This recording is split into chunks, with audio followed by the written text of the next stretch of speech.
Well, a little bit of an interlude from box opening and bits. We're still on that dry spell at the moment.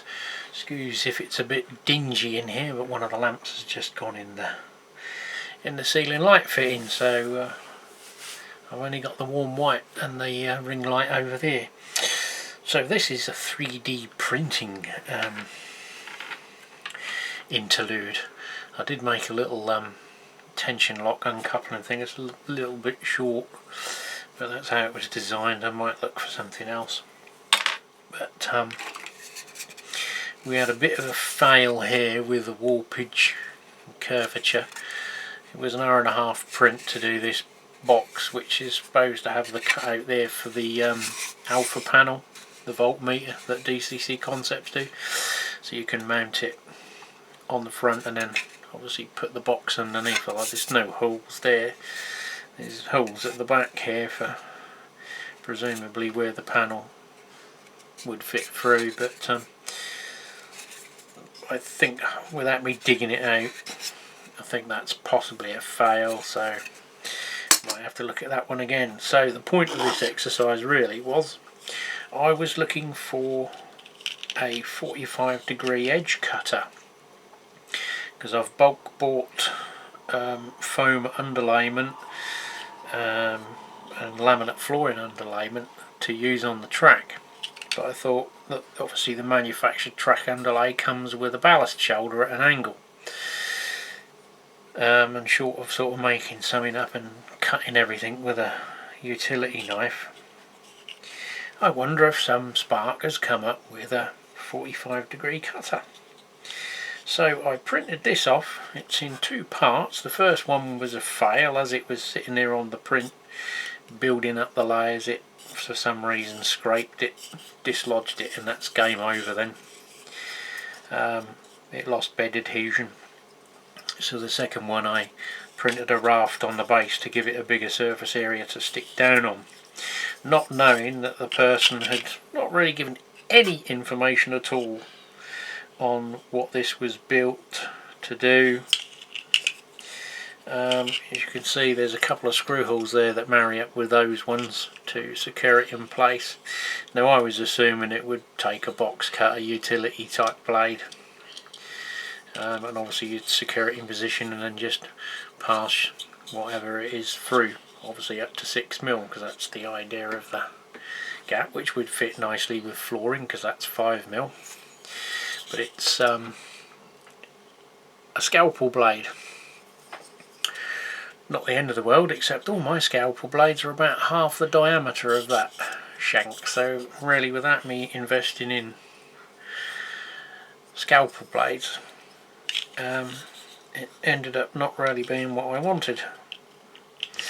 So if anyone wants this, if it's still available at the time this video goes up, and you have the larger scalpel blades, obviously you just secure it in position and then grip it with a couple of screws to clamp it in place, and you just pass through. So I searched, continued, because I wanted something that took the utility knife blade.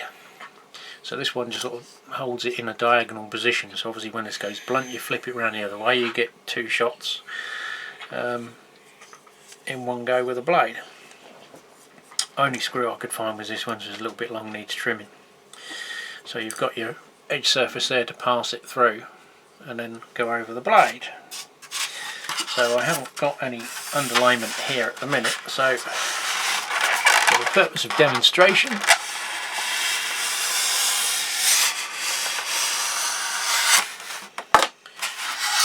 polystyrene has now got a nice bevel on it. So if you imagine that was your underlay, you then got that angle that the factory stuff has. I think they might be a slightly shallower angle than the 45, but this is mainly for sort of, obviously if you cut in 45 you can then scarf joint two layers together and butt them up to give you a neater line. But obviously foam board, high density foam, anything like that will work. So I've plumped with this one for now. Hopefully that will work on the density of the foam. And if not, we'll have to think of something else. I'll see if there's something else to print off. So that's it for now. So if anyone wants an angle cutter, if it's available by the time this video goes up, give me a shout. We'll sort something out and I'll post it to you. Well, we actually got something on eBay. Preemptive there with the cape. So I've watched this for a while and it had gone up because of the eBay bullshit fees they're now charging to buyers.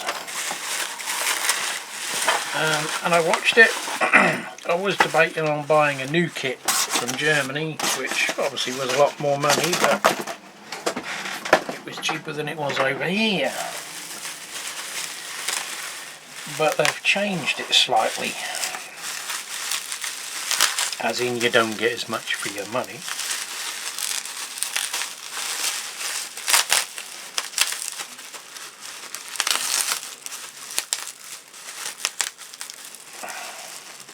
So it's a petrol station. It will need repainting and titivating, I guess. But we've got the set of pumps there.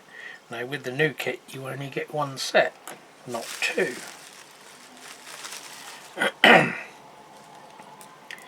So we've got a tyre bay, another set of pumps, the old tyre stand, a little SO placard, I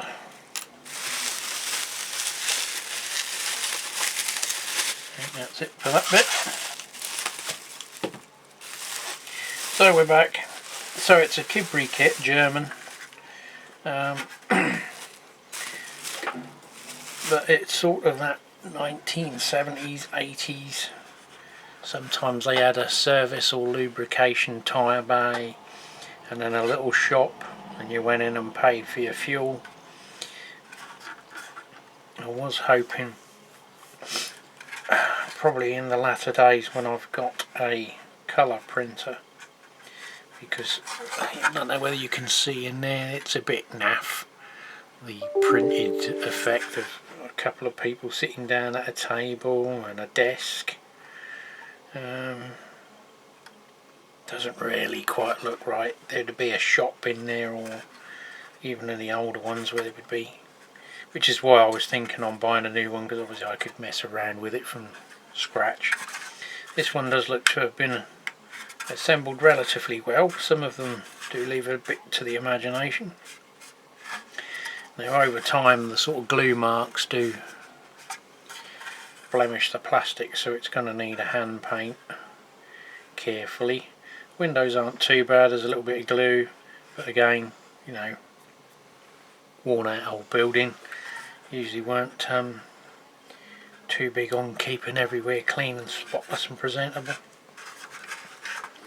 So the idea is just to have a sort of basic small petrol station, but we can obviously embellish it with a few LEDs and things, and maybe a little car sales lot. So I think it cost me about £7.50, which I think it has covered the eBay fees, so the guy's lost out because obviously he's had to drop his price, and the difference is eBay have got the difference and saved me the money. So it cost all in £10.87. If I wanted the brand new kit it was going to be from Germany and just under £30 with the shipping fees. So for the sake of having to mess around with a paintbrush and do bits and pieces to it, and it's quite small so it won't take up too much room on the layout as well. Well, let's see what's going on. It's a rails.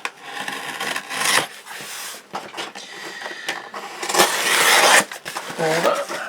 It was delayed because one of the items was out of stock, so it was, well, you know, order it again later or wait. I wasn't in a hurry for anything, obviously. Some bits for the old Dapol track cleaner, There's a new set of contacts in there, and the pad that the fluid drips onto. I'm not probably going to use the fluid side of that because I've got the CMX, so it was just the cleaning pads and a spare vacuum vortex head or whatever it is, and the brush section that goes on there to sort of enclose it a little bit more for the vacuum, which is sort of its main use really. And there is a set of contact springs, because I have noticed it is a little bit patchy. That might be the connections on that, or it could be the track, because I'm having problems with the inner oval. So we ordered some Bachmann Craft concrete lampposts. Sadly they don't work. They are just whatever they're made of, I don't know, resin. They don't look as good as the picture. They look a little bit too square and blocky for the old concrete lamppost, but I'm sure I can paint them up. I was wondering whether I could gouge a channel down the side and run a fine wire and put a working LED in there, and then obviously, you know, just skim it and hide it. They do a illuminated variant. I don't know whether it's the same size as this or slightly bigger, but they're 20 quid each. Come on. If the Chinese can do 20 for 15 quid, I'm sure Bachmann could up their game. So a pack of these, again, the little infill rail sections. I know I got some the other week at the Toy and Train Fair, but I think these were £8. They were slightly cheaper at TMC, but I've got nothing on, you know, in the works with TMC at the minute. I've got a couple of trunk items, but I'm still waiting for the rest of the pre-orders to all back orders. So I got an AE Models Stay Alive. This is like the smallest one you can get, which has got the two capacitors that act as the batteries on separate fly leads, so you can say position one in each tank on a tender loco or a little tank loco. So that's sort of a stock item, shall we say. I did get the Hornby one for a tenner from Germany, and last they had a set of the Hornby wheels on offer. Well, if you can call 11 quid on offer. I don't, but that's as cheap as I've seen them. I can get the ones from China, but being as they're HO, the wheel sets are normally too small for a lot of the rolling stock, and the axles are actually wider, so they you have to sort of play around with what you can get the HO wheel sets to fit. I have noticed a few people have bought them and then they complain that they don't work for them because they're HO wheels. Hello. So that is it. I don't think there's much else in the tubes. We're just still playing around with the old 3D printing. The next thing was sheet piling. This was a purchase package of various scratch build items. This is the largest one on the set. Obviously I can change it in the slicer to be taller if I wanted to do it, but I just printed one off last night just to see what they came out like. Flexibility if you want to use it for a retaining wall or such like, and obviously if I do have something higher, then I can just go in the software and increase the height of it. And I just printed that like that on the raft.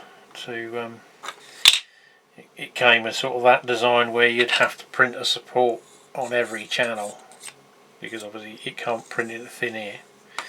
So I flipped it that way up and put it on a raft, because sometimes stuff detaches or falls over mid-print and it's game over.